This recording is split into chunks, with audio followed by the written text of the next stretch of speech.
Hey guys, welcome back to my channel, and for today's video I will be showing you guys how I bullet journal as a student and how it has helped me during online learning. So let's get started.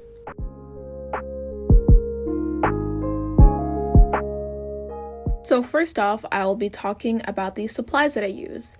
So I use the Bullet Journal X Leuchtturm journal. It's a journal that has just been released, and it's really cool because it comes with a lot of extra stuff like stickers and a booklet explaining the Ryder-Carroll bullet journaling system. Ryder-Carroll is the original bullet journalist, and he created the entire system.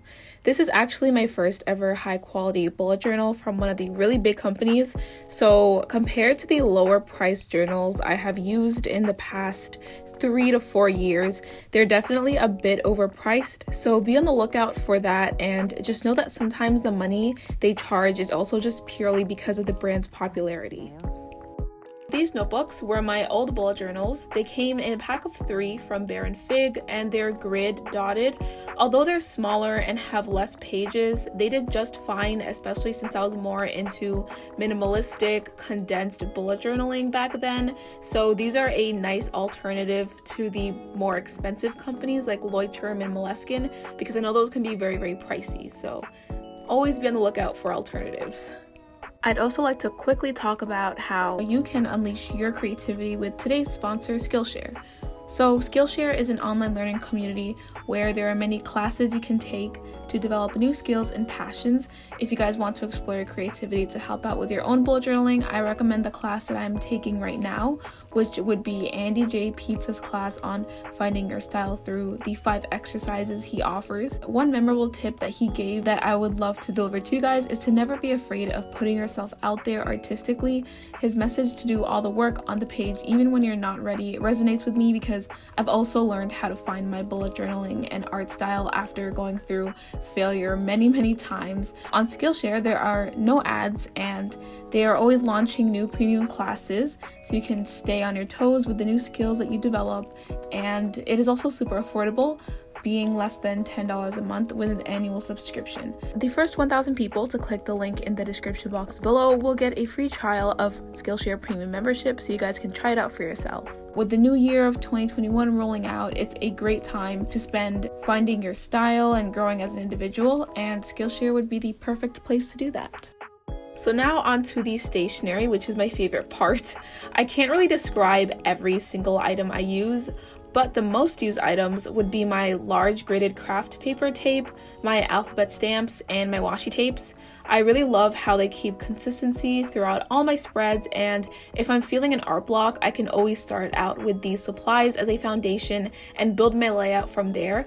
I usually start off with a strip of craft paper anywhere on the page, and then the rest of the spread just comes really easy with all the other supplies that I have. That's the basics that I use. But there are other supplies like my stickers, markers, pens, brush pens, etc. Those I use to embellish my spreads and make it a bit more lively. So now let's get into my bullet journaling system and really just how I set things up. Just a quick background and overview of how exactly I bullet journal. There isn't a lot of pre-planning. The only spread I pre-plan is the monthly spread, and then from there I create my weekly spreads that all follow different themes. Personally, I feel like having just one artistic theme per month puts me in a box and doesn't really allow me to incorporate as much creativity and eccentricity as I would like my spreads to have. So I just mix it up as the weeks go by. But everyone has their creative preferences, so if you like to stick to one theme for consistency, then that's totally fine and up to you, but that's just me. Whenever a new month arrives, I always create my monthly focuses, which is commonly known as the monthly overview. I do a 2-pager where I have a list of tasks I want to get done by the end of the month on the left and a simple calendar on the right.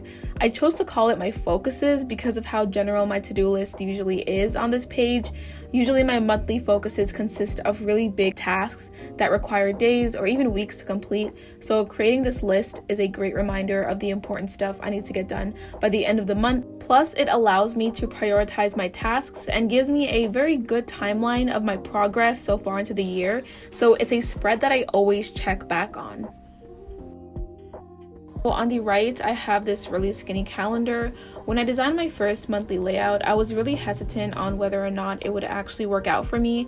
If you guys watched my previous videos, you guys know I am really obsessed with the idea of always using calendars. I even had this huge calendar on my desk during the most busiest school year, so minimizing it to a size this small was very new to me. But in the end, I actually really liked it. Especially during online learning, I was able to keep it next to my monthly focuses, which was a good thing to reference to every once in a while. Plus, everything is online, so there wasn't much to write down compared to when everything was in real life. And it was also easier to find and count the days on a smaller calendar. I tend to always lose sight of what day it is or what week it is, so just having this really quick overview in the beginning of my spread was just very convenient for me. So every weekend, I create my weekly spreads. I start by decorating the borders and a few corners of the pages, making sure that the designs don't overwhelm the page. I take functionality into account and make sure that there is enough space to include my weekly tasks. And I also don't worry too much about putting exactly 7 days into the 2-page spread. I just stamp on the days of the week as the days go by and create another spread if it's needed.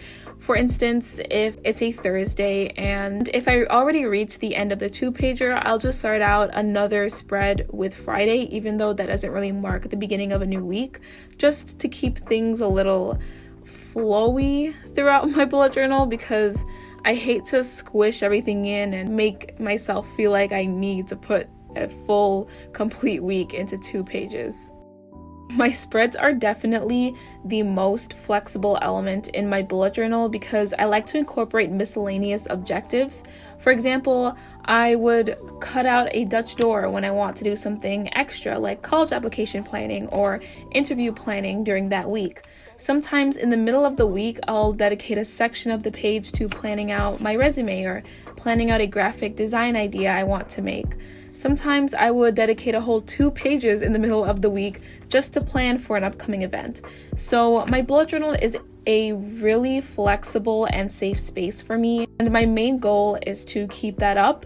It allows for a healthier relationship between me and my bullet journal, which is something I really struggled with during the past few years.